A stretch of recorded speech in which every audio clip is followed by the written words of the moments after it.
शान्ताकारं भुजगशयनं पद्मनाभं सुरेशं विश्वाधारं गगनसदृशं मेघवर्णं शुभांगं लक्ष्मीकान्तं कमलनयनं योगिविद्यानगम्यं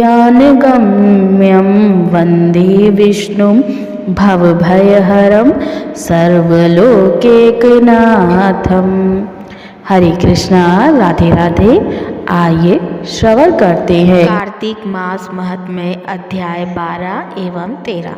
नारद जी ने कहा, तब इंद्र आदि देवता वहाँ से भय कंपित होकर भागते भागते वैकुंठ में विष्णु जी के पास पहुँचे। देवताओं ने अपनी रक्षा के लिए उनसे स्तुति की। देवताओं की उस दीन वाणी को सुनकर करुणा सागर भगवान विष्णु ने उनसे कहा कि हे देवताओं, तुम भय को त्याग दो, मैं युद्ध में शीघ्र ही जलंधर को देखूंगा। ऐसा कहते ही भगवान गरुड़ पर जा बैठे। तब समुद्र तनया लक्ष्मी जी ने कहा कि हे नाथ, यदि मैं सर्वदा आपकी प्रिया और भक्ता हूँ तो मेरे भाई आप द्वारा युद्ध में नहीं मारे जाने चाहिए। इस पर विष्णु जी ने कहा, अच्छा, यदि तुम्हारी ऐसी ही प्रीति है तो मैं उसे अपने हाथों से नहीं मारूंगा, परंतु युद्ध में अवश्य जाऊंगा, क्योंकि देवताओं ने मेरी स्तुति की है। ऐसा कह भगवान विष्णु युद्ध के उस स्थान में जा पहुंचे जहां जलंधर विद्यमान था। जलंधर और विष्णु का घोर युद्ध हुआ। विष्णु के तेज से कंपित देवता सिंहनाद करने लगे। फिर तो अरुण के अनुज गरुड़ के पंखों की प्रबल वायु से पीड़ित हो दैत्य इस प्रकार घूमने लगे जैसे आंधी से बादल आकाश में घूमते हैं।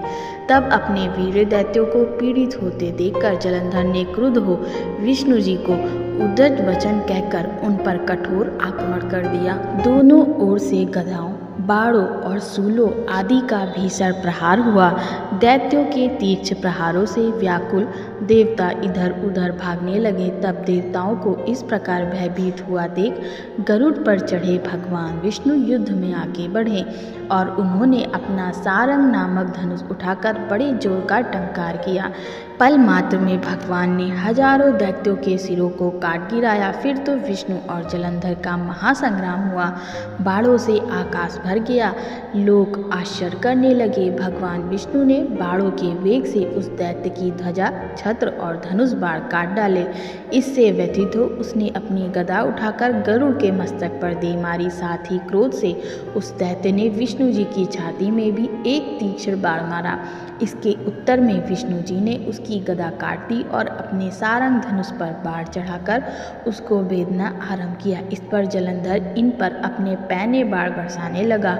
उसने विष्णु जी की कई पैने बाण मारकर वैष्णव धनुष को काट दिया। धनुष कट जाने पर भगवान ने गदा ग्रहण कर ली और शीघ्र ही जलंधर को खींचकर मारी, परंतु उस अग्निवत अमोघ गदा की मार से भी वह दैत्य कुछ भी चलायमान ना हुआ। उसने एक अग्निमुक्त त्रिशूल उठाकर विष्णु पर छोड़ दिया। विष्णु जी ने शिव जी के चरणों का स्मरण कर नंदन नामक त्रिशूल से उसके त्रिशूल को छेद दिया। जलंधर ने झपट कर विष्णु जी की छाती पर एक जोर का मुष्टिक मारा।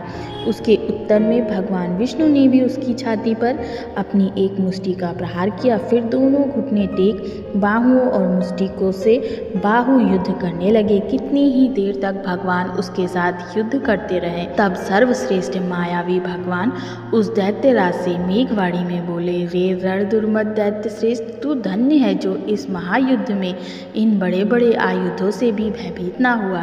तेरे इस युद्ध से मैं प्रसन्न हूँ, तू जो चाहे वर मांग।